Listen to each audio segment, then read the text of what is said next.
Welcome back to the Baltimore FlockCast, the number one Ravens podcast in the world. That was a great way to ruin a holiday and a Thanksgiving. I will say, at least the game was later at night, so we didn't have to fight with our family members during the game. I don't know about you guys, but I at least watched it at home, not at the Thanksgiving party. Let's dive into the details.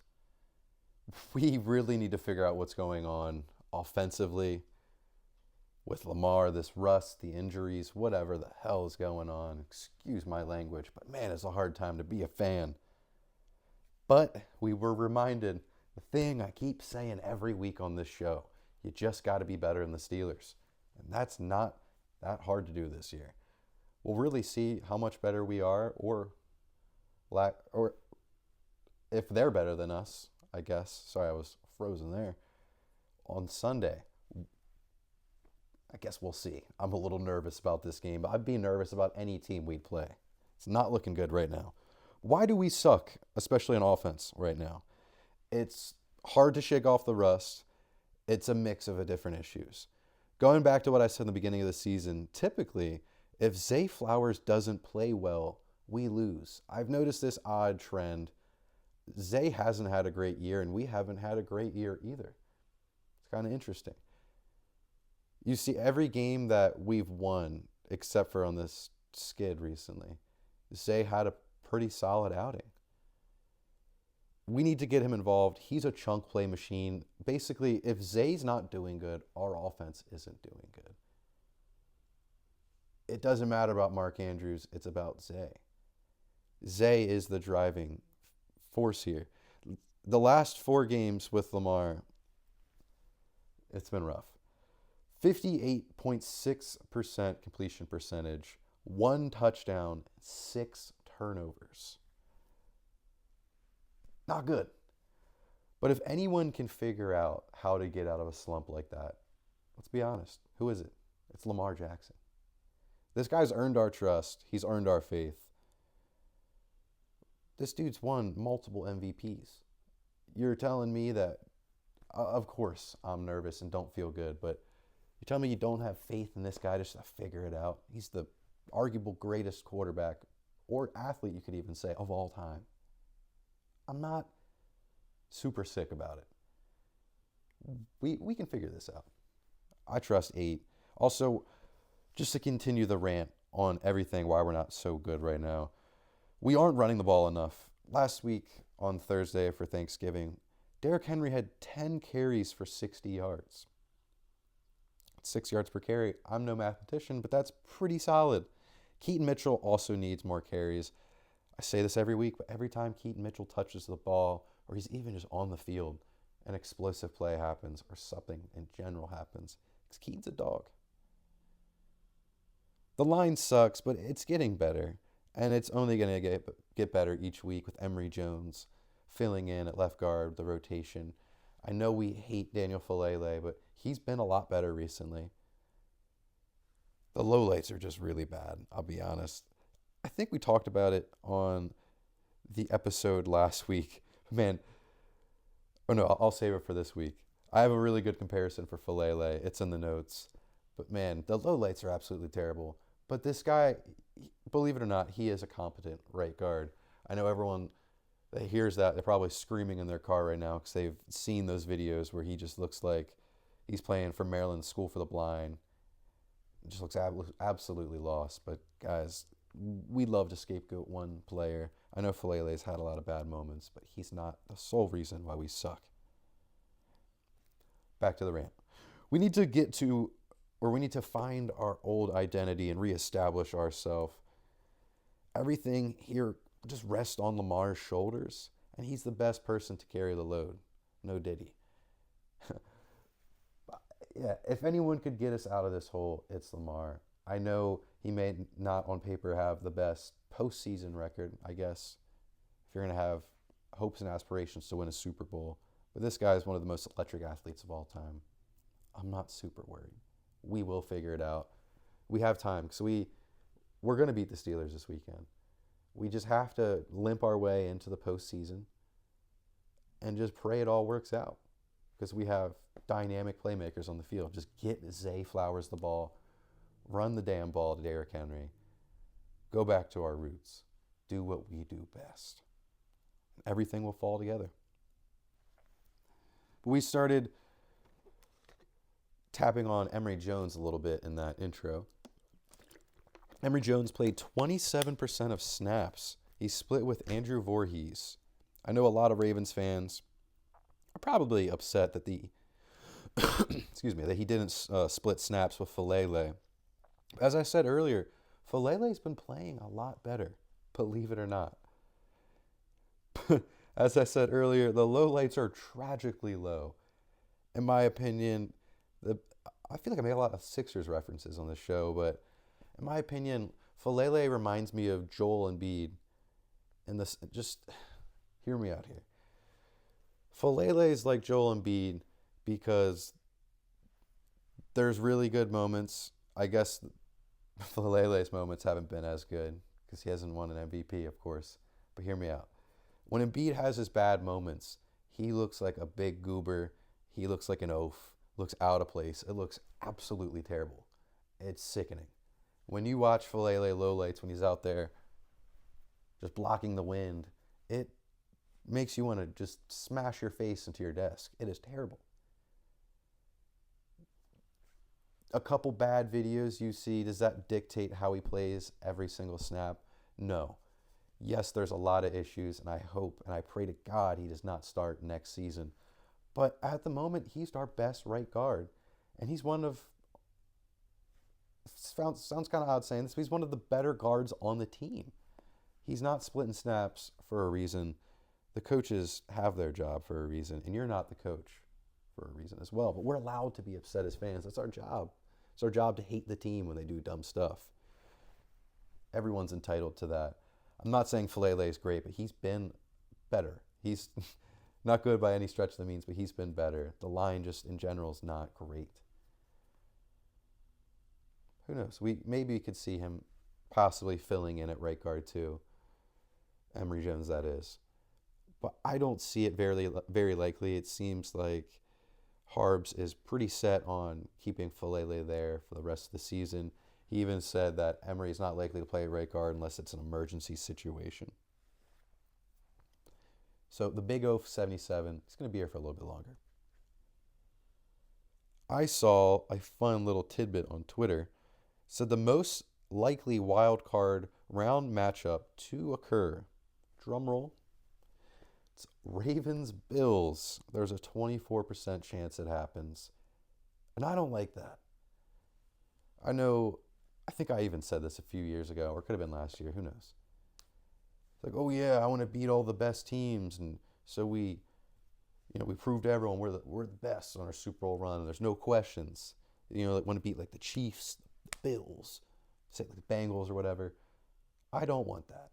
I don't know about you guys. The older I'm getting, and the more years that go by, that we don't have rings when we should have won that season. I just want the easiest route to the Super Bowl possible. I don't want to play the Bills. I know it would be a great football game. I don't, especially the opening round of the playoffs against the Bills. That sounds like a quick trip to Cancun, if we're being honest. So a lot needs to change before I feel confident in us playing the Bills in the first round of the playoffs. I know the Bills also suck right now too, and they're going through a rough skid. But it doesn't feel good. Not at all. There's nothing that will make me feel good about that matchup. I cannot find my water for the life of me. I apologize. So, hopefully we don't play the Bills. It'd be pretty cool to play. I don't even know. Is there a team I even would like to play against in the playoffs? With this Ravens team, I'm going to go with no. Because we're pretty bad right now. Let's talk about Zach Orr. I owe him an apology. He was, right. I'll be honest though, he was on the hot seat. So what I said was kind of fair. Things were looking a little iffy. It's one of the worst starts we've had defensively to a season ever. But things have come around. Zach Orr gets a lot of flack, I guess you could say. I'm trying to keep this G-rated. Gets a lot of flack from casual fans and just people in general. But coaches look up to Zach Orr. He's changing the game. Other coaches are following suit. of his defense with having 3 safeties. He's a trailblazer, and we need to appreciate what he's doing for the game. If other people are imitating what he's doing, that speaks volumes. Yes, Kyle Hamilton helps, and this would be a lot harder without Kyle Hamilton because he's one of the most dynamic players we've seen on defense in a long time. But man, what Zach Orr is doing is pretty cool. We're going to see just defense in general change in the next 5 to 10 years, and it's all going to be thanks to Zach Orr and what he's doing this season. Just kind of something interesting to watch as this season unfolds. And it's unfortunate, too, because our offense has been so putrid that we can't truly give the defense the love it deserves. But hats off to you, Zach Orr. 3 safeties, money. Injury update. This is usually a scary time of the podcast. But guys, I got good news. Everyone practiced in some degree today. As you know, I'm recording this on Wednesday, per usual. Lamar was a limited participant. But dude, let's be honest. This is the first time he's practiced on a Wednesday since November 5th. I don't care he was limited. Thank God he was even there at practice to begin with. If Lamar is practicing on a Wednesday, I'm going to take this as a good sign. I don't know why he missed every Wednesday since November 5th. Well, I think it's like 3 or so weeks. Hopefully this will change something. I don't know, man. I pray that it changes something because what we're seeing on the field, it's disgusting to watch. Every time I see Nate Wiggins, I want to say Andrew Wiggins on accident. I almost said it right there. I apologize. Shout out to Andrew Wiggins, though. But Nate Wiggins also participated in practice. Everyone should be back. We're in full force, except for the injuries before. Obviously, like Matabuke is not coming back. But come on, guys, you knew this. But update on this one. Justice Hill, we finally got the full details on him. He's going to be sidelined for 3 to 4 weeks with a disc issue in his neck, according to John Harbaugh. There's a chance he returns this year, but hey, it's a neck injury. What did I say last time about a neck injury? It's never good to bet on it. Just assume they're out for the rest of the year. That's what we did with Nnamdi. This obviously is not as serious as Nnamdi. It's not career threatening, but neck injuries aren't good. It changes the way you play football. This is coming from a guy who got his neck messed up playing youth football. And obviously I wasn't an NFL football player, but I'm still feeling it to this day. Justice, I'm just going to assume you're out for the rest of the year. And what a career it's been. I hope you're back with us next season, but I am a bit worried about it. Neck injuries are never good. We are going to have a Steelers fan come on the podcast, give us a bit of a breakdown and insight about the Pittsburgh Steelers. Because obviously we're not doing good, they're not doing good, but someone has to win the division. We're not going to let the Bengals take this. That would be disgusting. I think we talked about this on the last podcast. Before we get the Steelers fan on here, I'm just going to say, guys, note this, keep this in mind. Raven scouts have been to Penn State 5 times now, and it's for one guy. It's Vega Ilamavea. I definitely said his last name wrong. We're just going to call him Vega. I've said his last name differently every single time. I apologize. Vega is a guard at Penn State. He's arguably the best guard in the draft, and I think wholeheartedly he's a lock for us. Unless someone snipes him in front of us, this guy is built to be a Raven. So shout out Vega. Next, we got our Steelers interview starting, I guess, now. All right, I know I left off saying that we were going to have the Steelers preview, but we have breaking news. Mark Andrews and the Ravens have reached an agreement on a 3-year, $39.3 million extension, $26 million guaranteed. The Ravens just announced this Wednesday night, about 6 o'clock, according to his agent, Justin, don't care what your name is. But wow, that was very unexpected. I did not see this coming at all. Honestly, I thought he would get traded before we'd see this or we just let him go. I'm stunned. I guess I might have to get rid of Isaiah Likely in my dynasty league, but that's for a different conversation and that's not on a podcast. But man, I did not see this coming at all. I'm just dumbfounded. I'm not ready for this at all. But here we are. We got the Steelers preview, and it's great because most Ravens fans, when you see a Ravens Steelers preview, you're going to think it's probably going to be bickering, annoying stuff. But here we are at a beautiful time where the Ravens are not good, the Steelers are not good, and somehow they are both tied for first place in the division. It's a really strange time. I got to say, especially because we traditionally have one of the best divisions in football, but this year might be one of the worst. And it's just like a limping battle of, hey, who's going to crawl to the finish line? Yeah, you guys just got rid of Darius Slay. Aaron Rodgers hasn't done ayahuasca in a while, so the team's not looking great. Yeah, how's it just feel to be a Steelers fan? I don't know. I'm just going to, yeah, there you go. Thank you. It's kind of tough right now, the situation that we're in. It's been a lot of ups and downs with this scenario, especially how scheme-wise we haven't been able to complete anything that we needed to do right now this year. It's been tough even trying to make executions for week in, week out scenarios. We've been skirting by every single week, and it's not came to a foregone conclusion that we have an actual system in place to where we can get through. And a standard is no longer now a standard in our situation. We basically are right now, like you said, scraping for any crumbs that we have to go through. A lot of our rotational team players that we have right now, as you see, we've had other personnel besides Thielen who got added in.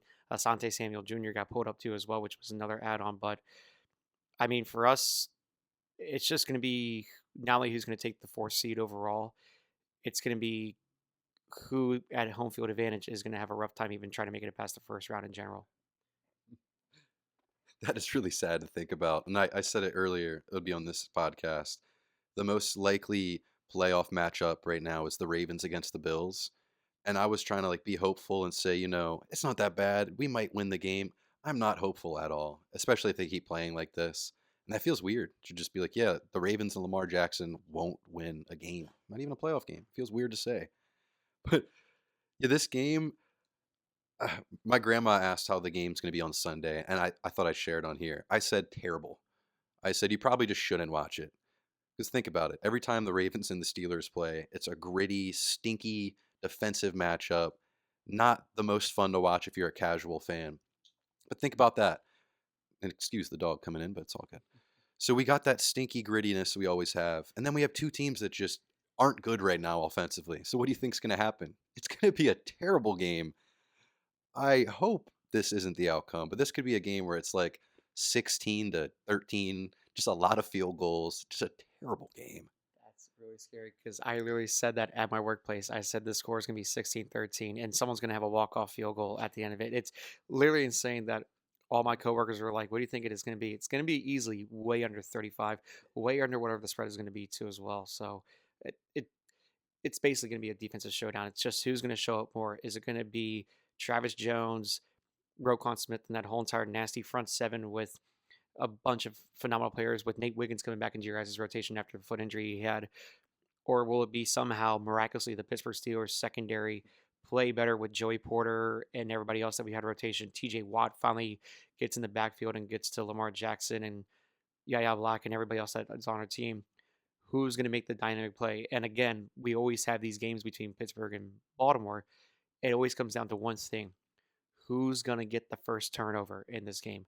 And it always depicts like this every single year, no matter if it's at home for Baltimore this week, or at the end of the season when Baltimore goes to Pittsburgh. It's always determined by one outcome, and that's who's going to get the first turnover, no matter what. It's going to be very interesting how this game plays out, and I'd love to see what Harbaugh and what Tomlin's going to be preparing for this game too as well, knowing what they have going with each other too as well. Did they say anything about Lamar Jackson and his situation for his health wise going through? Yeah, I talked about it earlier. He's fine. It's his first time practicing on a Wednesday since November 5th, so he's definitely playing. But he just was limited because the guy is beaten up like a sack of potatoes in Ireland. I just made that up. That sounded cool, I think. I don't know. That was weird. But I got to say, it's strange because obviously Tomlin is on the hot seat because you can't go 500 every year or one game over. But he's a great coach. And I got to say, honestly, just seeing him in rumors for other jobs just feels weird.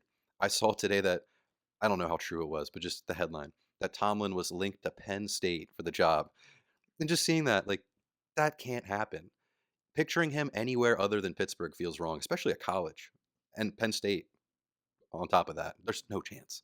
I mean, maybe, but it just feels weird. You could have said the same thing about Bill Belichick at UNC, but man, I don't know.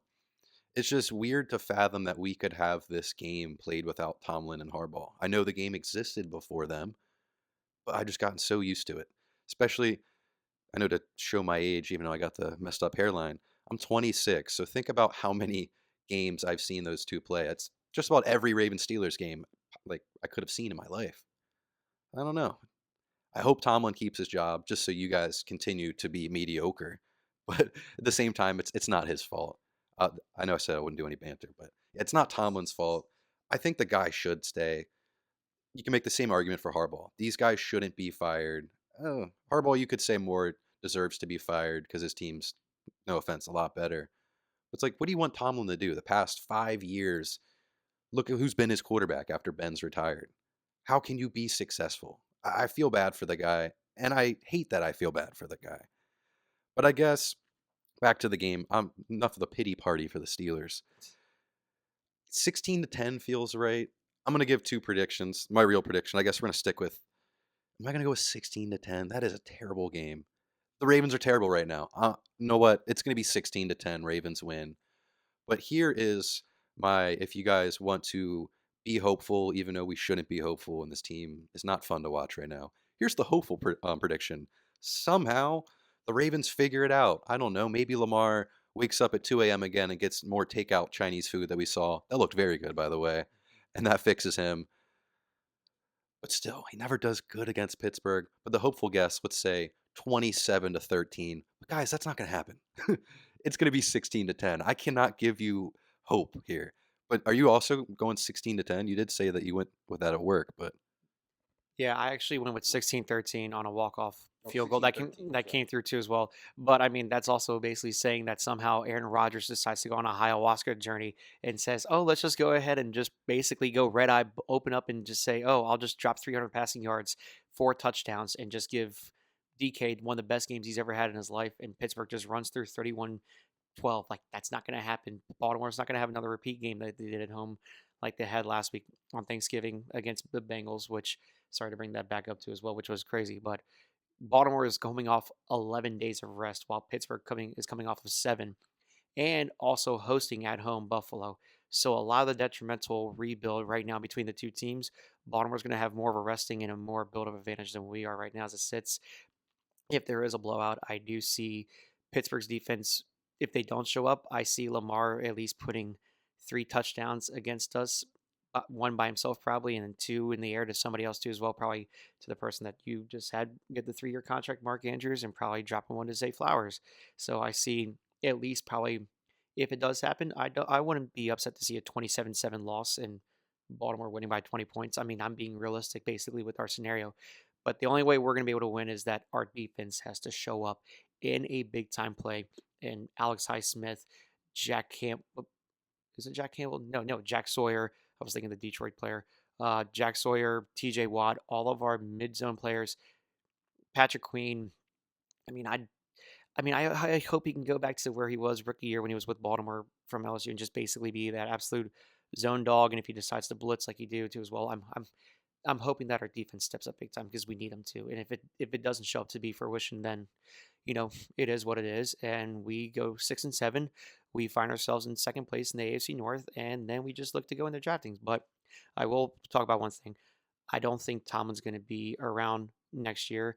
I think we move off Tomlin, and the reason why is this: a motivator is great to have in a scenario, but what we need is a developer, someone that's going to be able to develop the talent and push them harder, like someone who's a Dan Campbell, someone who's a Mike Vrabel, because you've seen what they've done with programs that have basically for the last several years gone a downwards spiral to build up. Maybe it takes us to finally have that broken over 500 season to get there because we finally need something. I think we need to go ahead and move off Tomlin this year and look at somebody else that we can build through to as well. Because the crazy part is, we've seen a lot of these coordinators from college and the NFL getting all these head coaching jobs, and yet I'm shocked how Art Rooney hasn't even seen anything of this nature to possibly even give a notice to go in and say, yeah, let me just go ahead and go peek around, go shopping, and see exactly who I feel like can possibly fit the mold of what Pittsburgh has. Because honestly, the last time we've had a great push through is when we've had a great captain behind center. And like you said, Ben Roethlisberger was it because Ben owned and controlled that offense to a tempo. And we haven't had anybody step up into that scenario. Aaron Rodgers, 42 years old, just turned 42. Not going to be that guy. Mason Rudolph, we cut him, brought him back. Thought he was going to be the guy underneath the Ben. Not going to be that guy. I really want them to start using Will Howard because this guy is a CFP national champion. This man's been through different colleges and different setups. He went from Penn State, keep in mind, and we took Drew Allar. I'm a Penn State fan too as well, and we basically should have kept Will Howard because we kept Drew Allar. He then went to Kansas State, left there, and went to Ohio State. This man's been developed phenomenally well underneath Ryan Day. This man's got the fortitude and the IQ to do so. Why not start them? Why not put the guy in? But the question is are they going to put him against Baltimore? No, they'll probably just find a slack team to go ahead and go against.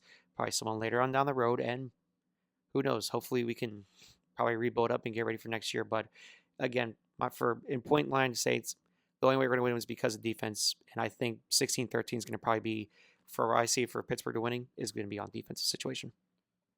Yeah, I was gonna say maybe we'll see Will Howard if you guys lose this game, but this division's so bad that you're still alive if you lose this game, which is kind of insane.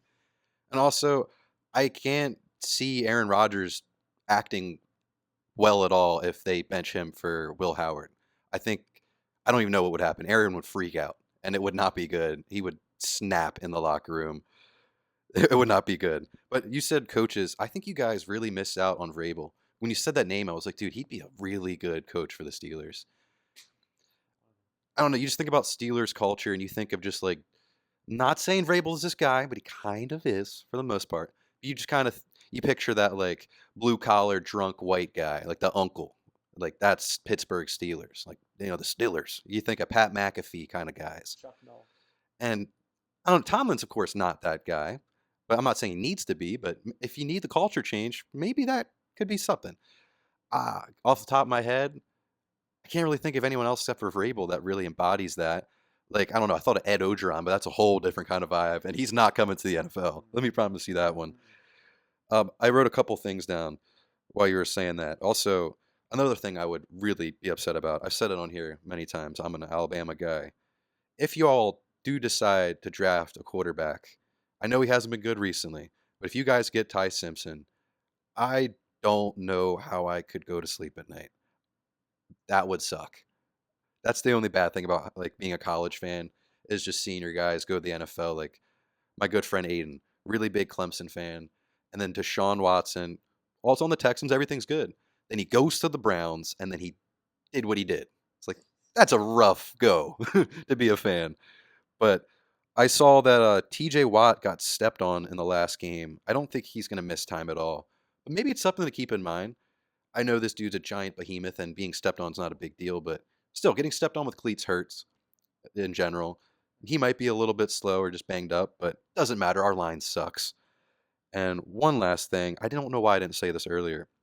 Don't know if you guys saw this, but Zay Flowers deleted all of his social media. He was very upset. He slammed his helmet during the game. All social media is gone now.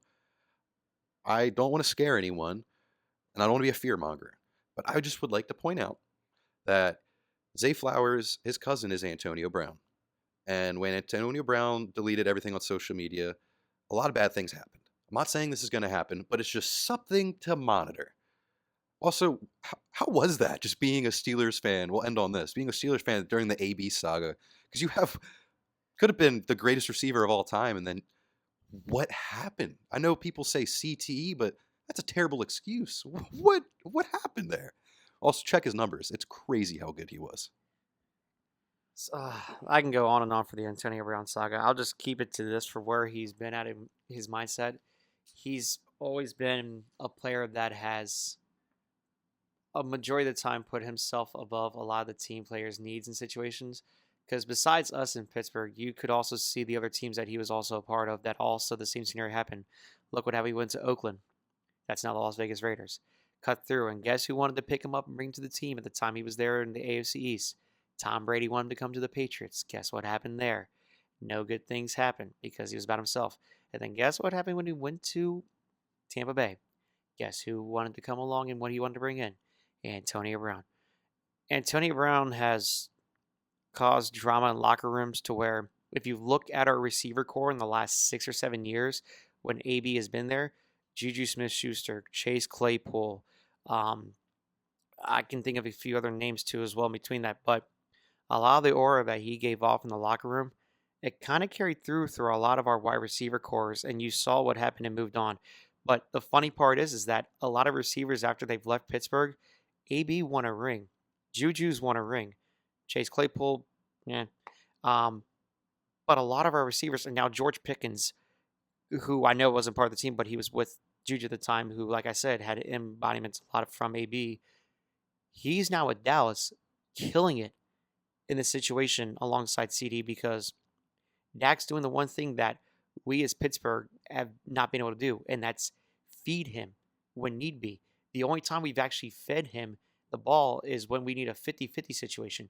But if you've looked at his film when he was in Georgia, he was an absolute phenomenal inside route runner, phenomenal from dig routes to hook ladders to curls and everything else between, and then just the fly routes he would hit. He was a phenomenal route runner that we only utilized on the deep ball. I mean, phenomenal 50-50 catcher because when you throw it his way, he was not 50-50. It was 80-20. George Pickens was winning that ball. But now you see that we have DK Metcalf, which would have been a great pairing with him. But now it's just now DK, Roman Wilson, Calvin Austin, and who else we can be. But I think AB's toxicity from his stardom of becoming a prolific wide receiver in a lot of people's minds, one of the top 10 greatest receivers of all time, it just gotten to him in a level to where it just overclouded his ego. It made the room toxic, and we couldn't allow it to build more because I think ownership started to look at it as viewership for our games was going down because of his attitude, and then we started losing revenue in that scenario. I think upper ownership probably wanted to have AB get pushed out. Even though a lot of fans were saying, no, we want AB because he's our best receiver. We need him. We need him. The talent was phenomenal. But it's the disciplinary attitude that gets you because you can be great in any league you want to. But your discipline and attitude will say a lot about your character. And they'll determine if you basically will still even keep a job that you're at. Or it will basically have the company look at the forward future and move forward from you. And it hurts that we lost AB, but it was just basically business to go through too as well. And it sucks though. But I mean, hopefully we can get back to what we had before and find a great quarterback receiver duo again. But to be honest, I don't even know if it's going to happen next several years or not too as well. And I'll go back to as well. Besides, if you said Ty Simpson, we get him. I don't think we are, but I think the last time I saw you get upset when an Alabama player went to Pittsburgh was Najee. And that hurt you too because I saw that look in your face. And when you said, I was like, nah, we needed Najee. But now, he's with the Chargers, and I love that the Chargers get all of our AFC North guys. It's insane. J.K. Dobbins, Najee, like it's just insane. I just love it though. But yeah, keep in mind if you get a good player, just make sure that their characters in all good scenarios. That's all. Yeah, I wish I could have done more episodes with fans from other teams, but it's kind of hard to do when you live in Maryland. Let's be honest. We got Eagles fans, we got Steelers fans, and then I guess Commanders. And that's pretty much it. So maybe we can do that when we have a game against the Eagles. I think we'll play them next year. Yeah, maybe we'll do that. But yeah, I gotta say, thank you for coming on. We both said under 30 points in our prediction. It's not going to be a good game. He's going to be at the game. So I guess if you're there and if you see him, pour a drink on him. I'm kidding. Don't do that. It's going to be a terrible game. So have fun if you're there. It's the fight for our division. I almost want to call it the Stink Bowl, but I don't know. Maybe that shouldn't be the name of this episode because that might bring up some weird things in the suggested videos. Thank you guys for coming out. Give us 5 stars, like, subscribe, share it to your racist uncle in Dundalk, Flacco forever, free Antonio Brown. He shot his gun in the air because he was being attacked. And thank you guys. We'll see you next time.